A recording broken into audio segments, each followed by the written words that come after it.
The Rape of the Lock, which follows Milton, is written by a man by the name of Alexander Pope. And Pope is writing another form of epic, but it's called a mock epic, strictly speaking. And we will see why that is the case, because he's clearly imitating the epic's conventions and yet inverting much of what would be expected in an epic. If you expect the great, Milton's epic flips the epic on its head. It inverts what epic heroism. It's not going to be Achilles, the greatest man of his day, a man without peer, whose excellence, his manliness was unequaled. And he will take Christ, whose excellence was not in subduing his enemies by physical force, but by his weakness and by his humility, etc. So he inverts it in the best sense. Pope is going to trivialize the epic. And he'll say that explicitly. And he will. So it's a mock epic in that sense, and also in the sense of that it becomes very funny, and purposefully so. He takes the conventions that he assumes his audience understands from having read the epics before them. And he, by the way, was a translator of Homer. So he read Greek, translated it into English, and in rhyming couplets at that, but also produced his own epic. Now, this is the age of, it's often called the neoclassical age, the Augustan age. And it's in the middle of the intellectual period that we call the Enlightenment, in which the dominant cultural force of his day is in France, in the court of Louis XIV, the Sun King, represented by the Palace of Versailles. You ever seen the Palace of Versailles? I'll see if I can get this up here, and I'll put it up on. I just mentioned Great Expectation. Where is this going to be? Images. I don't want to see the palace. I want to view from, oh, you're not seeing what I'm seeing. Let me show this. So that's the garden, but I don't want the garden. I want from the Hall of Mirrors looking out. Okay, that's close to it. Gardens. Let's see if we, okay, so there you go. But it's not quite right. And here's why it's not quite right. When you stand in the Hall of Mirrors, where you remember the Treaty of Versailles ends the First World War, it's there are treaties signed there, historic European battles, they're signed in this Hall of Mirrors. When you sign the treaties in the Hall of Mirrors in Versailles, you do look on this, and it looks like that. It looks a lot like in Washington where it's set up. By the way, Washington's modeled on Versailles. But when you sit in the Hall of Mirrors and you look out, you don't see anything. You see only the horizon. This is when you look down, you see this perfect view of Enlightenment notions of order and rationality. It's geometric in its regularity. There's a belief in reason and reasoning in a mathematical, geometrical sense. And so you'll see that the trees are perfectly sculpted, so they all look the same. There's an artifice, conspicuous artifice. It looks artificial, we would even say. But these are actually living trees. But no trees ever look like this unless they've been very carefully gardened, manicured, etc. And so it's artifice working with nature. So there's an ideal here, and this is interesting. I just concluded with Milton's Paradise Lost, the garden. Here's a view of culture applied to nature, in which what we notice about the culture applied to nature is that we can see the signs of man's intervention in the garden, so that it shows the art of the gardener, conspicuous artifice. And Pope, being part of this age, is very conspicuous in his artistry. He writes in rhyming couplets. Every line rhymes, right? And because of that, we pay attention to it. Most people, when they think of poetry, certainly children, expect it to rhyme. And if it doesn't rhyme, they think it's not very good, because they like conspicuous artifice. Children like strong impressions of order. Very strong. They prefer it, in fact. And you could ask why they do that, and I don't know. I do know that they do like it, but you could say that children live in a very dependent world, and the idea of order gives them a sense of security. And the fact that there's a rhyme gives them a sense that there's some beauty to it and harmony to it, and that they like that as well. They flourish in that environment. They want things that suggest order, harmony, purpose, etc. Pope writes in this meter, remember Milton said that he wasn't going to write his epic in meter because it's the product of a barbaric age to write in meter, and Pope's writing in meter. So what would Milton say about his epic? Well, it's the product, he would say just what I said, it's the product of a barbaric age. But we don't associate it with that. Does this look like the product of barbarism? No, on the contrary. From a worldly perspective, it looks like the product of perfect ordering. Visually perfect ordering. And if this was an art history class, we could go on and look at the painting and see how it reflects that, as well as the music. We're in the Baroque and so forth. You can see echoes in the various arts here, but I'm doing a literature class, so we're not going to do that. But as I say, when you're in the Palace of Versailles, you look out and you only see the horizon. It's the Mount Pisgah moment of Moses looking into the promised land he can't see. Like he's just looking out, and it's the heavenly perspective. Versailles is like the city on the hill. This is where Louis has the palace built for his purposes. He's the sun king, the sun around which the whole world revolves. And he gives them light, the light of reason. This represents a certain type of reasoning, geometrical, mathematical reasoning, presented in the garden. It's a view of Christ and culture, or it's a view of nature and culture and nature. In general, it's not the view that appeals to English speakers. It's a little bit too perfect, a little too ordered. They never met a tree that they didn't think was better placed in a pot. You'll see this around the Mediterranean. Trees are put in little pots. Not growing out of the ground. They grow in a pot because you're in control of nature. You're keeping it orderly, and you can distance them, and you can make the trees all look the same. Again, it's an ideal being represented there. I'm not commenting on which is better or worse. I'm saying that what it is it's a worldview being applied to the world of nature. And it's suggesting this is right that it be this way.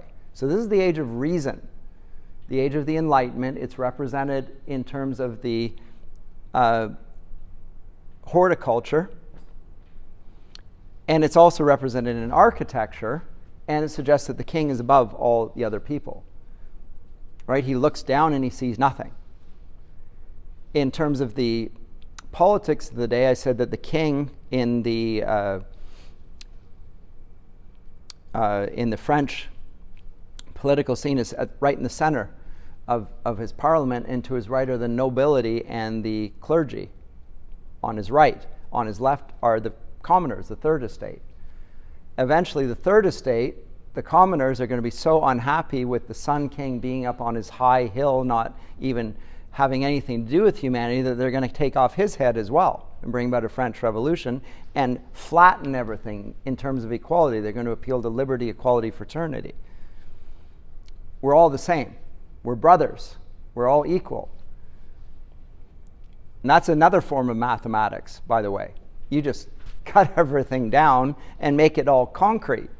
Flatten it all, destroy all notions of hierarchy. So this is strongly hierarchical views, by the way. That's what's being expressed here.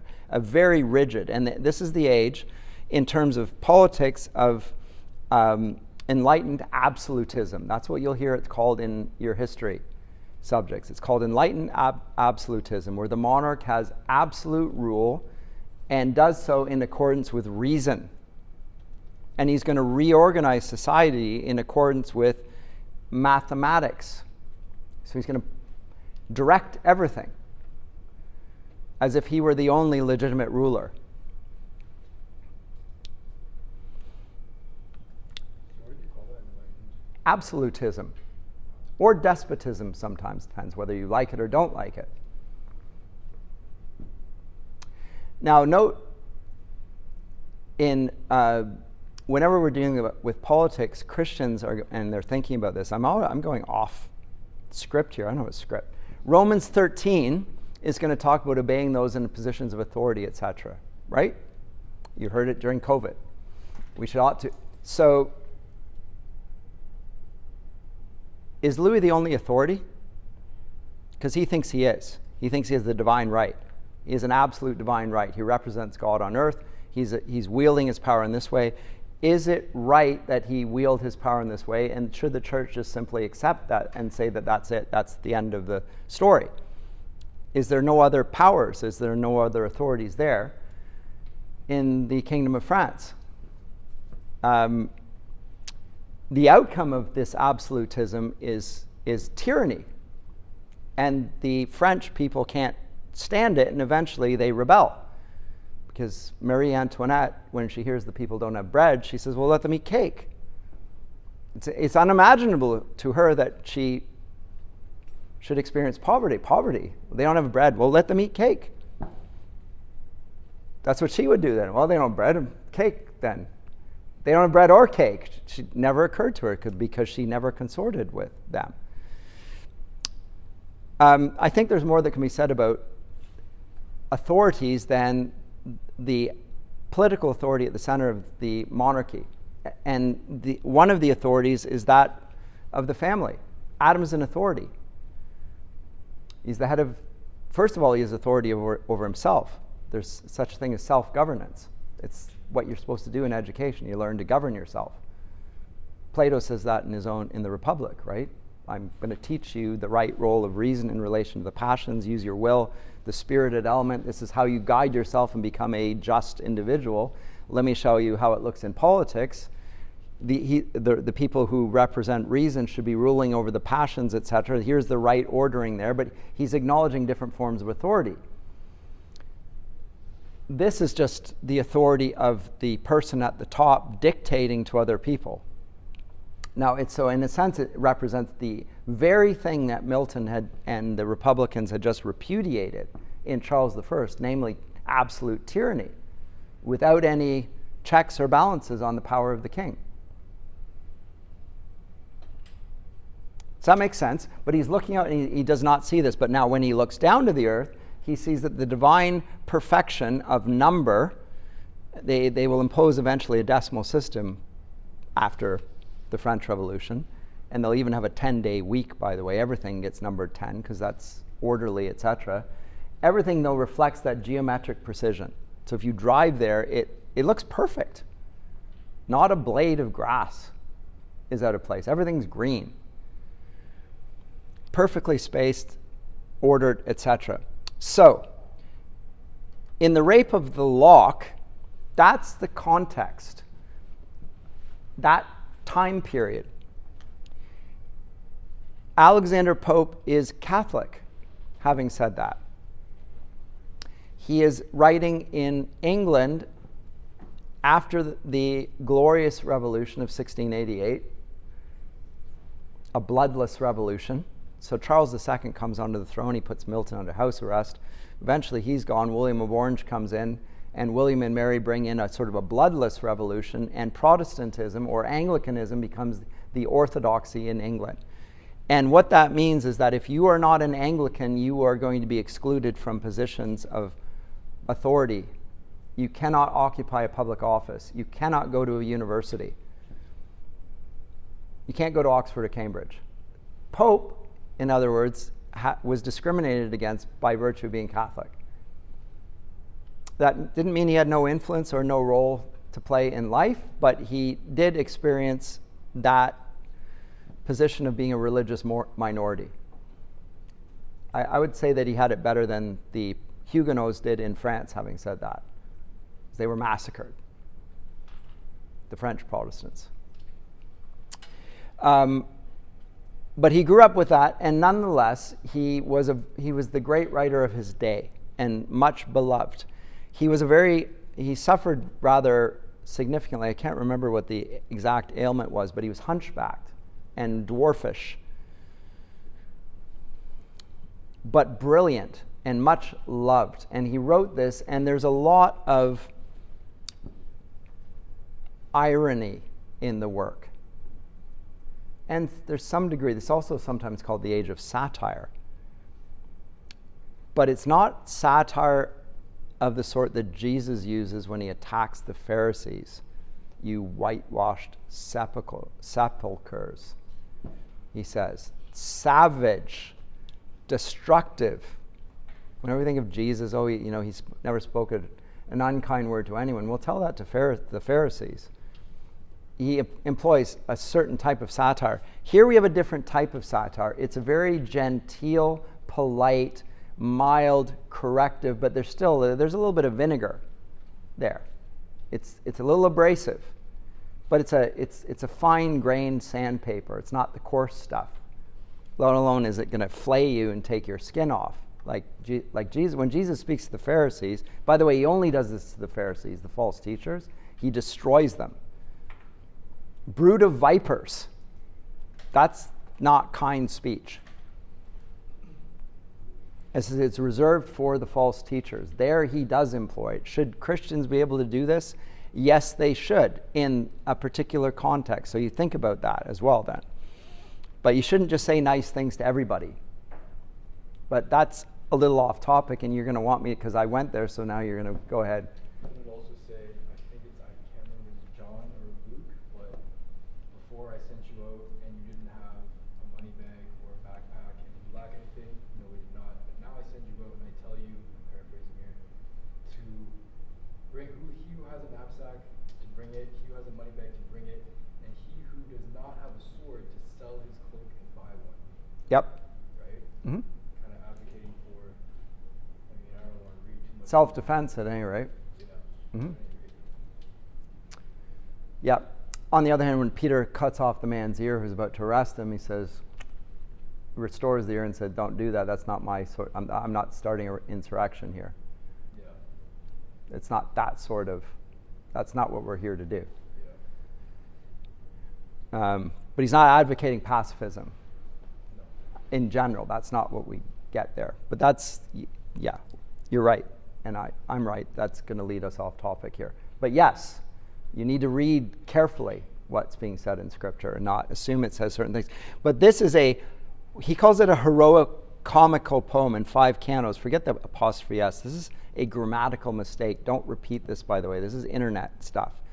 It's not an apostrophe S. There are plural cantos. No, I just can't stand it and let it pass without comment. No apostrophe. That's not a possessive. Alexander Pope. And he quotes Martial, the Roman epigrammist and satirist. Belinda, I did not want to violate your locks, but I am glad to have given that much to your prayers.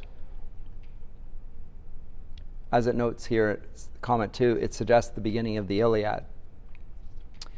But here's how it begins. Now, it begins in terms of cantos, and it's going to have 5 of them. Cantos are what Dante writes in the Commedia. He's not going to go there, but just by calling it that, he's bringing that to mind, because Dante's the famous writer that uses cantos. But here's the invocation, and he does have an invocation. He invokes the muse.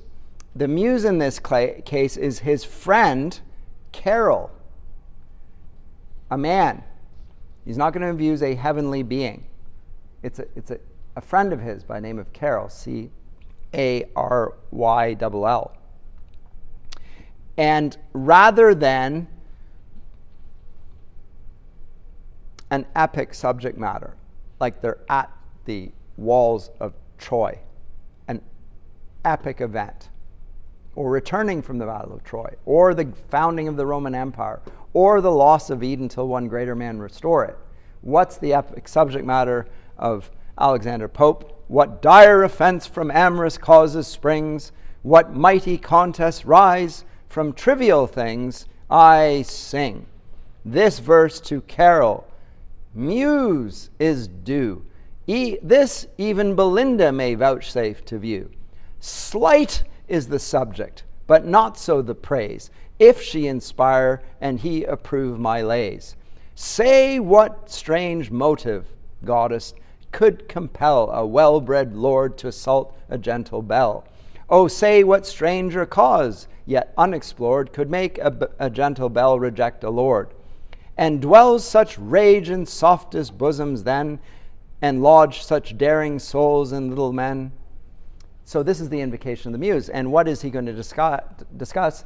The most trivial subject matter you could possibly imagine. A woman has had a lock of her hair cut off by a pair of scissors. By a man without her consent, he's taken. Now, a lock of your hair is given to your beloved. Could I have a lock of your hair so I can hold it by my heart? And I'll put it in the locket next to it, and I'll open it up and I'll see your little image inside of that, and I shall treasure it always in this little lock of your hair. He's taken a lock of her hair, which is in a ringlet, without her consent. Clip. It's compared to a rape. It's an assault. It's the cause of epic battles. Countries, nations, in decades-long wars will be incited by this horrific event. Why? Because this woman, Belinda, who is a real person, by the way, is a rich aristocratic lady who spends her day getting up at noon and then goes out for coffee and plays cards with her friends. After getting made up the whole morning, she then goes and does this, and then they go back to bed again. It's a day of leisure and no difficulties whatsoever. So he's mocking the manners of the day and the customs. And now he's not doing it in a disparaging way. It's tongue-in-cheek. He likes the woman that he's lightly mocking and suggesting maybe she not take herself so seriously. And likewise, Carol, this is dedicated to him. This is epic subject matter. Actually, we don't live in epic times at all. Everything's secure. We live in prosperity. So it's again part of this same age, and there's a sense of complacency about the whole thing. Some people like it, some people hate it. Some people like this best of all the works I do, which I've never understood. But it's easy and it's fun. Everything seems so heavy. This is very light. So I think that's partly it. But at any rate, Saul, the sun, through white curtains shot a timorous ray, and those eyes that must eclipse the day. Belinda, she's sleeping. It's late. The sun is coming through the curtains. She's still asleep. Now lapdogs give themselves the rousing shake, and sleepless lovers just at 12 awake. It's noon. Thrice rung the bell, the slipper knocked the ground, and the pressed watch returned a silver sound. You wind it up, it's the watch you stick in your pocket. Belinda still her downy pillow pressed, her guardian sylph prolonged the balmy rest. 'Twas he had summoned to her silent bed the morning dream that hovered o'er her head, a youth more glittering than a birthnight bow, that even in slumber caused her cheek to glow. Seemed to her ear his winning lips to lay, and thus in whispered said, or seemed to say, fairest of mortals, thou distinguished care of thousand bright inhabitants of air, if e'er one vision touched thy infant thought, of all the nurse and all the priest have taught, of airy elves by moonlight shadows seen, the silver token and the circled green, or virgins visited by angel powers with golden wreaths, crowns and wreaths of heavenly flowers, hear and believe. Thy own importance know, nor bound by thy narrow views to things below.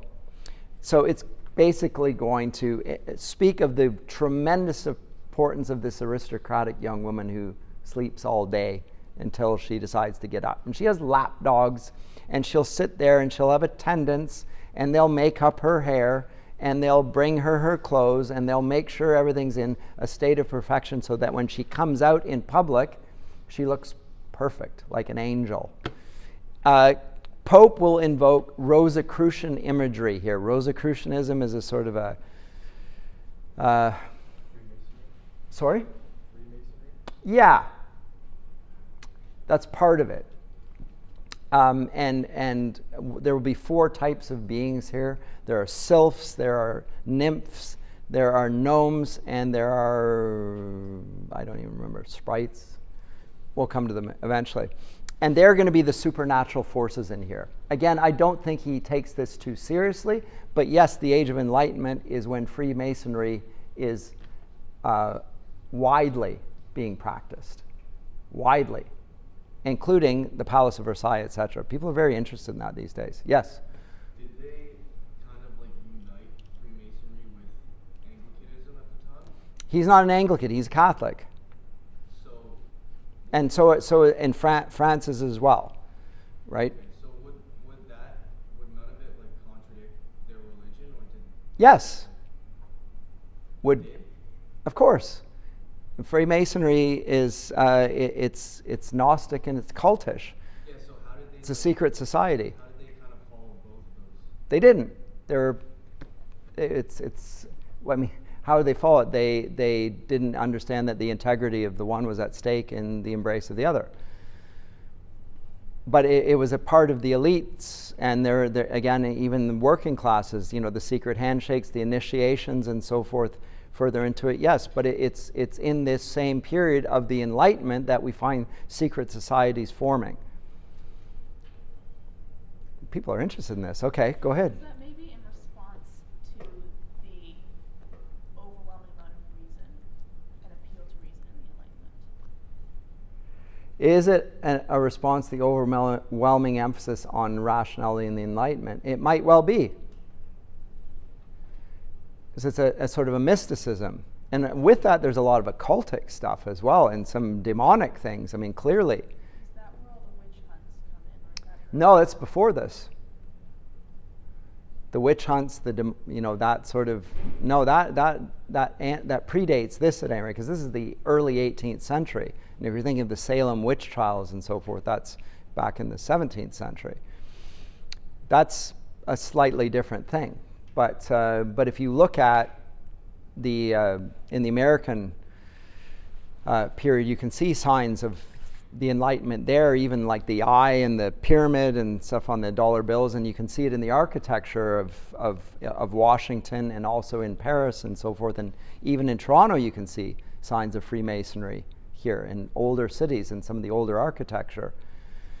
And in order to gain preference in your guild, there would be, initiations and so forth. You rise up the corporate ladder by being a part of the secret society, whatever.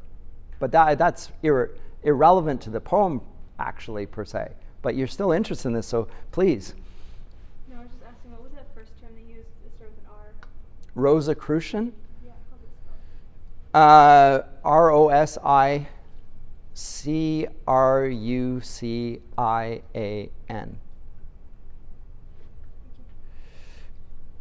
It's older than, it antedates the Enlightenment. And it is sort of a paganized Roman Catholic popular folk religious expression. It's not Orthodox Catholicism. And I don't think Pope means it seriously, just throwing it in there. I think. Maybe I'm wrong. Yes?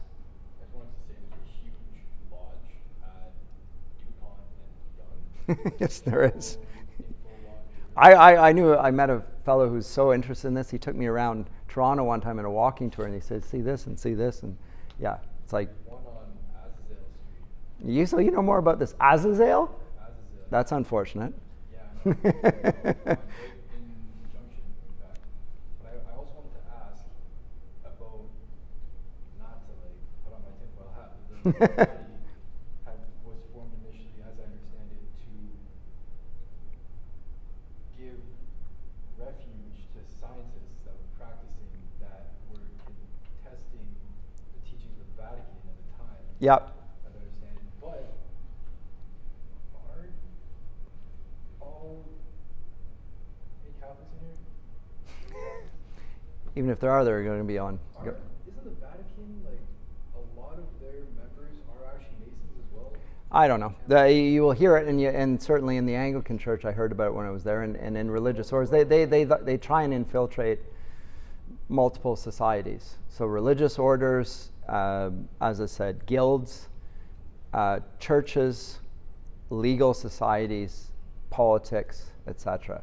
And again, it's not announced, it's a secret, right? And there's a handshake that reveals, oh, I'm part of this order. So ways of tipping off that you're in that. Handshake. Don't ask me. But When you give a handshake to somebody, like you okay. full send the handshake, you Okay. like half send it, Okay. and then it's kind of awkward. Okay. You sure to expect yourself to do a full handshake, because I'm telling you straight up, that's the Freemason handshake. You do it like, I'm not going to do it actually. Whatever. Don't do it. Don't cross the streams. Full, Yeah. Okay. Yeah. Okay. Anyway, it's interesting that in the Age of Enlightenment, there's an extraordinary interest in irrationalism, and sort of when we're talking about things that are observable and measurable and demonstrable, and it represents an order, there's this, at the same time, elite move against rationality in various ways. And another representation, but totally unrelated in some ways, is sadism, the Marquis de Sade, who was imprisoned for this, for his, what we know as sadism. Part of the same age, a great deal of that arises in the Age of Reason. And I don't think it's there earlier in the same degree, in the same way. It's very interesting.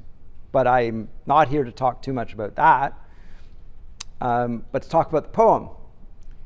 But he does wed it with Rosicrucian. That's where he gets the idea of the sylphs and the gnomes and etc. He gets that from that. So, know then, unnumbered spirits round thee fly, the light militia of the lower side. These, though unseen, are ever on the wing, hang over the box and hover over the ring. Her spice box or perfume box. Think it that an equipage thou hast in air, and view with scorn 2 pages in a chair. So she doesn't only have 2 human attendants, she has a whole celestial, spiritual realm that is around her, as if she were a god. As now your own our beings were of old, and once enclosed in woman's beauteous mold. Thence by a soft transition we repair from earthly vehicles to these of air.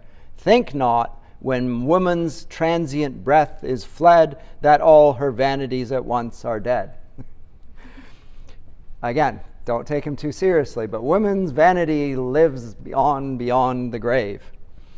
Succeeding vanity she still regards, and though she plays no more or looks the cards, her joy in gilded chariots when alive, the love of ombre type of card game, after death survive. For when the fair in all their pride expire, to their first elements the souls retire.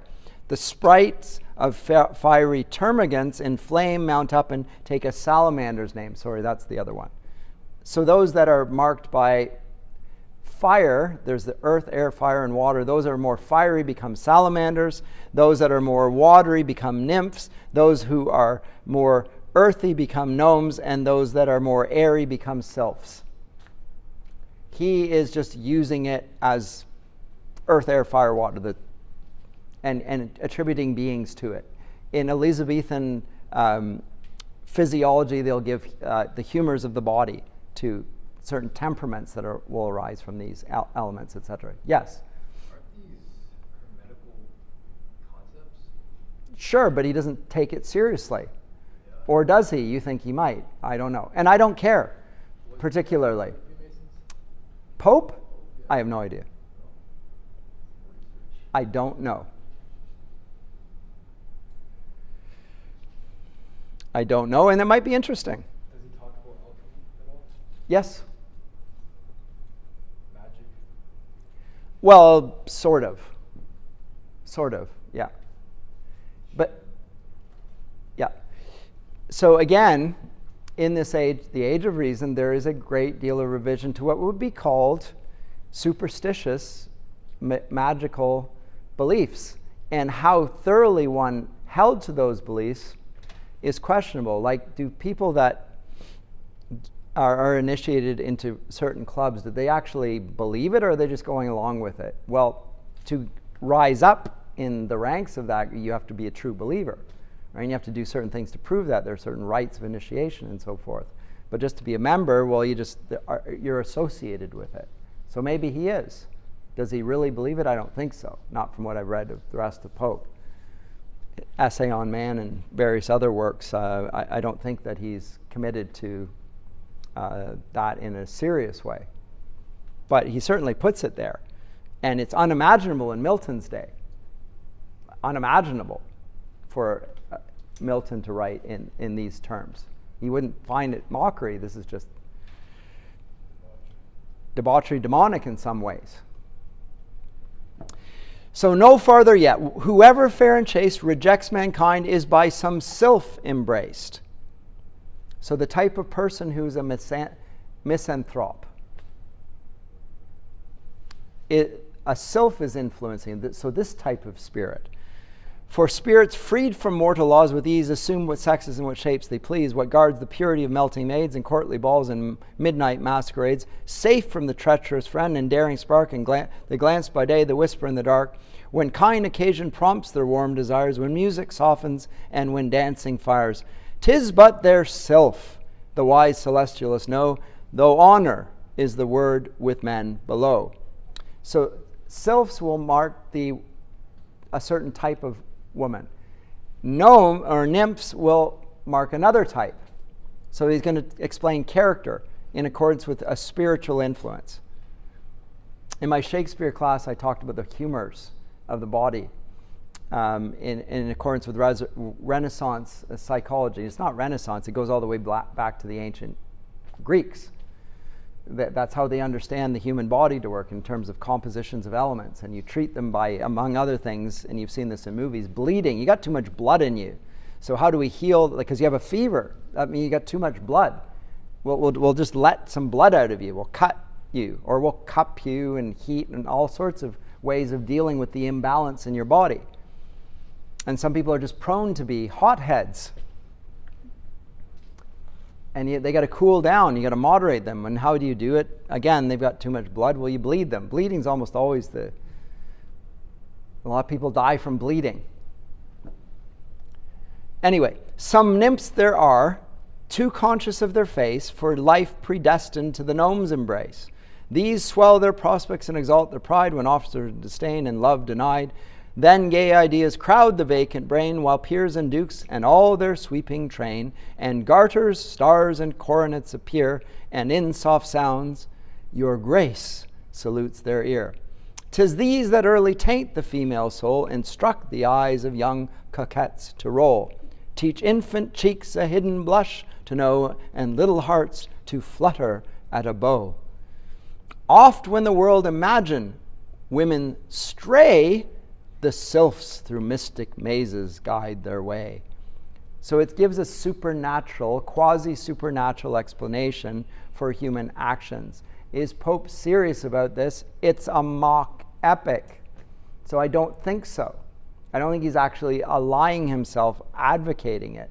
It's gentle. He doesn't take it seriously.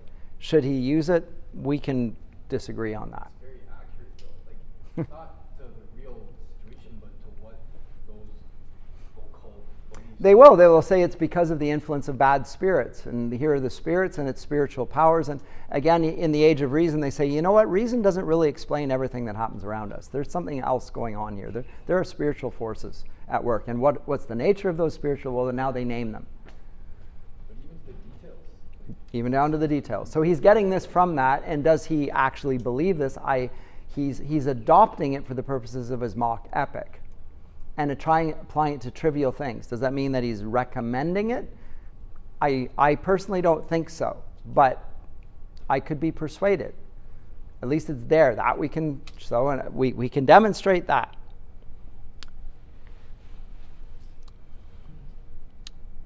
And note that he's moving away from Milton's biblical epic. Then.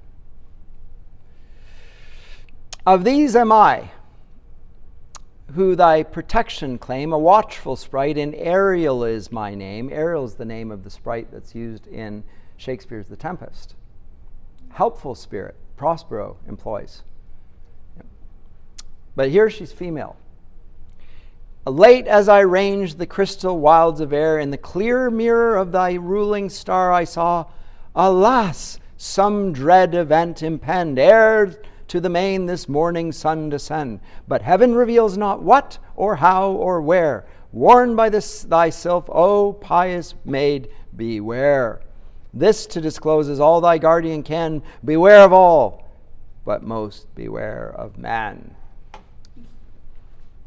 In this case, men, the male of the species. I mean, watch out for those of all. because there's a threat here. There's an omen, a prophecy of sorts, and he's seen this. So he's mirroring the epics, and this said. And then he said, then Shock's the name of the dog, who thought she slept too long, leapt up and waked his mistress with his tongue. 'Twas then, Belinda, if report say true, thy eyes first opened upon a billet doux. Wounds, charms, and ardors were no sooner read, but all the vision vanished from thy head. But now unveiled the toilet. The toilet is the toiletries. Cosmetics. You know what cosmetics are, the root word of cosmetics.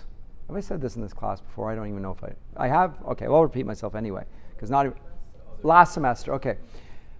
It comes from the word cosmos, and it suggests the stars, the constellations. You look upon the cosmos. Everything's involved in the cosmos in a sense, including the world.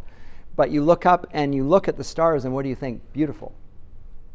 That's what the cosmos suggests. It's wonder, it's awe. When you wear cosmetics, you're making your face shine like the stars. So it brightens, it clarifies, it gets rid of blemishes, all that sort of thing. That's what cosmetics do. You make a face like the cosmos. It also means a bauble, an ornament that you put on a tree that's a cosmos as well, like a Christmas ornament. That would be a cosmos. But the toilet is the cosmetics that stand before, and she's going to be made to look like heaven. He's going to amplify that. Now he's using the microcosm, macrocosm reference that is very common in literature here. And now unveiled the toilet stands displayed, each silver vase in mystic order laid. First robed in white, the nymph intent adores, with head uncovered the cosmetic powers. A heavenly image in the glass appears, to that she bends, of course it's her own, to that her eyes she rears. The inferior priestess at her altar's side, trembling, begins the sacred rites of pride. Unnumbered treasures ope at once, and here the various offerings of the world appear. From each she nicely culls with curious toil, and decks the goddess with the glittering spoil. This casket India's glowing gems unlocks, and all Arabia breathes from yonder box. The tortoise here and elephant unite. What do we have? Tortoiseshell, ivory, it's a comb. Transformed to combs, the speckled and the white. Well, we get the whole world and all of the riches come up. We get spices, we get gems, we get precious things, and they're all laid on her, and they're all going to go around. So the world is going to be applied to her face. Here files of pins extend their shining rows, puffs, powders, patches, Bibles, billet doux. Now he throws Bibles in the midst of all that. It's just another ornament. She's going to carry the Bible, look pious. Shows the triviality of the woman. Now awful beauty puts on all its arms. The fair each moment rises in her charms, repairs her smiles, awakens every grace, and calls forth all the wonders of her face. Sees by degrees a purer blush arise, and keener lightnings quicken in her eyes. The busy self surround their darling care. These set the head, and those divide the hair. Some fold the sleeve, while others plait the gown, and Betty's praised for labors not her own. Very comic, very light, very Walt Disney. Now you can imagine the Tinkerbells coming around and doing this little thing like that sort of stuff. What we get here as well, in addition to what we've talked about, this sort of dark, possible spiritual elements here, which I don't think are the tone of the poem for sure, is a diminution of spiritual forces to basically domesticated, small, feeble form, which a man like J.R.R. Tolkien will take great exception to. The idea that elves are these little, like Tinkerbell type things, rather than great spiritual powers of which there's some threat, and so forth, or even the English folklore like Puck. You know, there's something darker and more malevolent here. This is a very trivial, domesticated type of spiritual powers. They're still there, but it's just there for the purpose of epic machinery as much as anything. We need spiritual powers, well, we'll make them Tinkerbells. Some of them sort of really bad-tempered Tinkerbells, but they're still just there to go a little, with their wand and all that. So that's the setting. How do you like it? Do you like it? You don't like it? It's hard to dislike. But is it serious stuff? No, it's a mock epic. But it used the conventions of the epic in it. And to some degree, it may be because of the success of Milton in establishing what the epic subject matter is, that Pope simply can't outdo him. And so he comes at it from another angle. We'll just trivialize it all and make it genteel and fun. Canto 2. No more with glories, not with more glories in the ethereal plane. The sun first rises over the purpled main, then issuing forth the rival of his beams, launched on the bosom of the silver Thames. Fair nymphs and well-dressed youths around her shore, but every eye was fixed on her alone. On her white breast a sparkling cross she wore, which Jews might kiss and infidels adore. So now the cross has been removed from any theological significance. It's an ornament on her breast. And that's their it's purposefully trivializing. Like people today wear crosses that have no allegiance to the Christian faith whatsoever.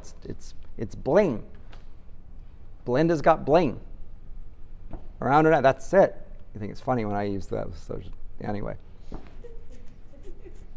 My daughter mocks me, which is good. Her lively looks a sprightly mind disclose, quick as her eyes and as unfixed as those. Favors to none, to all she smiles extends. Oft she rejects, but never once offends. Bright as the sun her eyes the gazers strike, and like the sun they shine on all alike. Yet graceful ease and sweetness void of pride might hide her faults, if belles had faults to hide. If to her share some female errors fall, look on her face and you'll forget them all. This nymph to the destruction of mankind, so now the malevolence is here, the lurking menace, nourished 2 locks, which graceful hung behind in equal curls. Ideal of female beauty. Palace of Versailles ain't it. It's too perfect. The ideal of female beauty is a little bit of disorder in the midst of order. The 2 locks that are not brought up into the hair thing, it's just hanging down, suggesting a little bit. The portrait in the classical world is Venus de Mayo. She's got no clothes on. Actually, she does. She's got 1 sandal on her foot. 1. Not 2, 1. She's not wearing sandals. And she's not wearing flip-flops. That wouldn't really look very good on Ian. She's got 1 sandal. There's a little bit of alteration from perfect symmetry. The perfect symmetry seems a little inhuman. So this is a cultivated thing, just like Marilyn Monroe's beauty mark or whatever, right? There's a little bit that breaks up the picture. Anyway, When was the age that began to elevate the romantic idea of the woman above that of the man? Because I understand that previously, like back previously, perhaps. Middle Ages. And what do you mean? What do you mean exactly? I cut you off. Because I remember before, I don't remember, I wasn't there, but I understand that previously it was the man that was idealized and the man that was sought after, and then in Really? yeah, like in biblical times, you know, what I mean, you had like you want to marry a good man so that he would provide for you and all these things, but then But in poetry, men are not idealized like that. true. Well, I mean, I can't. the epic of Homer's Odyssey and the Iliad and the Aeneid and other works that idolize the man as this great hero and Manliness, yes. And his arete, which is his manliness, yes. and then in the Middle Ages it sounds like this idea of romance and romanticism began to revolve around Yeah, so I talked about female beauty, right? yes and no, but the sort of exaltation of the female to a place divinizing the woman, as it were. I talked about that in the as a courtly love convention in the Middle Ages. C.S. Lewis talks about it in The Allegory of Love, and he says that the modern idea of romantic love, the idealization of the woman as a sort of a goddess, and that sort of terminology, it comes from this period. Valentine's, it's the late Middle Ages. Have a look at The Allegory of Love, if you will. So he says romantic love originates there. I beg to differ a little bit with him on this. C.S. Lewis? Yeah, The Allegory of Love. First book I ever read by C.S. Lewis. Because in the Song of Solomon, Song of Songs, you can see the idealization of romantic love as well. It's just put in different terms. Like women's beauty is not compared to physical objects, so this is like that. I mean, women have breasts like the Tower of David. Like, that's like Madonna with I don't even want to think about that. And she's got teeth like sheep coming from the dip. You mean she's got brown teeth? What, is she happy with this comparison? It's not a comparison. This is a valuable thing. I take great delight in this, and so there's the association, but it's not.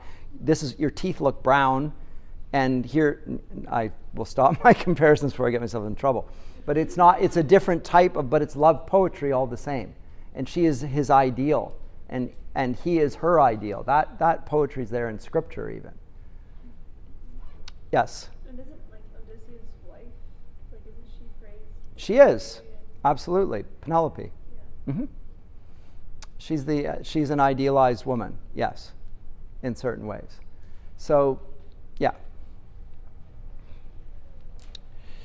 But the idea of the divinization, that does take place in the courtly love, and then it becomes even more twisted, and I did talk about this when we discussed Dante, that the aristocratic woman is the ideal for the low-born commoner, and an adulterous affair furthermore ensues. So Queen Guinevere has an affair with Lancelot, and the whole kingdom, Arthur's kingdom, comes down. But this is the ideal. The idealized beauty is actually a transgressive thing. That's in the Middle Ages.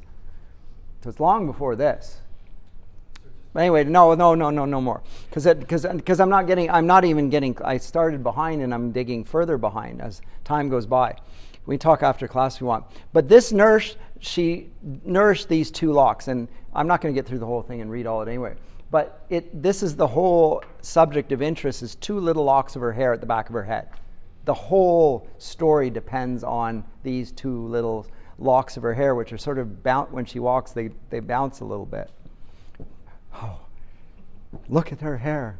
And then, could I just have a lock of your hair?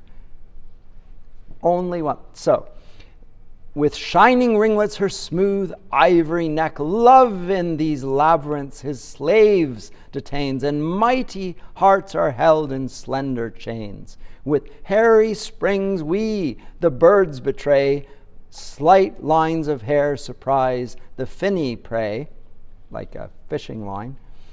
Fair tresses man's imperial race ensnare, and beauty draws us with a single hair. The adventurous baron, the bright locks admired. He saw, he wished, and to the prize aspired. Resolved to win, he meditates the way, by force to ravish, or by fraud betray. This is Satan. Shall I try it by force, or shall I do it by guile? For when success a lover's toil attends, few ask if fraud or force attained his ends.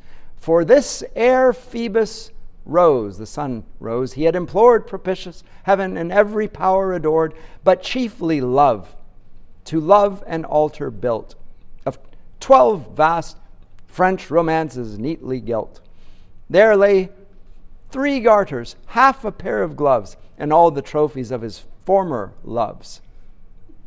What are they? Probably little bits of hair. And now he's after her hair. He thought, I gotta have her hair. But if anything, do I do it by fraud and pretend that I love her and get her to offer me her hair, or am I just going to come along? And that's what he's going to do. He's going to rape her, take the hair. And the calamity that ensues when he cuts her hair. And the attempt to stop this, the sylphs are going to intervene, the nymphs, they're going to come. One of them is going to jump in the way and get cut in half by the shears.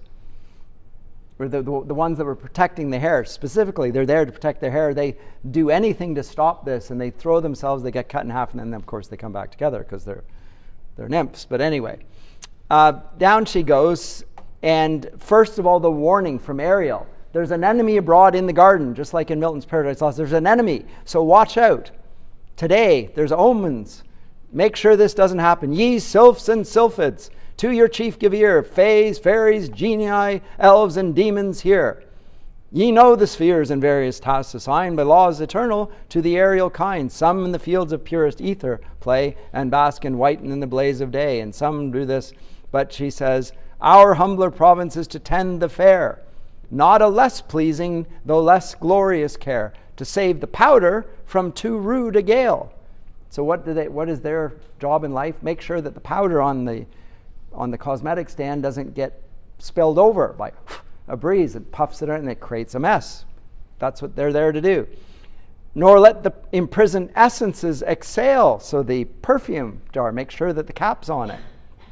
To draw fresh colors from the vernal flowers, to steal from rainbows ere they drop in showers a brighter wash, to curl her waving hairs, assist their blushes, and inspire their airs. Nay, oft in dreams invention we bestow, to change a flounce or to add a furbelow. This day black omens threat the brightest fair that ever deserved of watchful sprite's care. Some dire disaster, or by force or sleight, but what or where the fates have wrapped in night. Whether the nymph shall break Diana's law, she's a virgin, she will no longer be a virgin, or some fail china jar receive a flaw. These are presented as equal tragedies. That shows moral considerations are irrelevant. Is she going to lose her virginity, or is she going to have a flaw in her china? It's something terrible like those two things. Will she stain her honor, or her new brocade? Will she spill something on her dress? Forget her prayers, or miss a masquerade? Equally disastrous. Or lose her heart or necklace at a ball, or whether heaven has doomed that shock must fall. Shock the dove, dead. Which one of these tragedies is going to, so we know not, but some calamity is at work here. Haste then, spirits, to your charge repair. The fluttering fan be Zephreta's care. The drops to thee, Brillante, we consign. And Momentilla, let the watch be thine. Do thou, Crispessa, tend her favorite lock. Ariel himself shall be the guard of shock. So make sure, be vigilant, be on alert. Okay, anyway, I'm out of time here. You get the gist of it at any rate. That's the whole point of here. I can give it away. He gets the lock. He takes it, and the calamity. It's presented like a war. It's the Iliad. It's told in the account. Now, it's in the context of this age. It introduces all of the ideas of perfection and order and rationality. Not fun at the Palace of Versailles. Click, go away. Presented there in a poem. And it's just a nice connection. Next time we'll read A Modest Proposal by Jonathan Swift. Friend of Pope, same age, also a satire. You might not expect it. Do enjoy. It's a modest proposal, remember. Note the irony. I'll see you next time.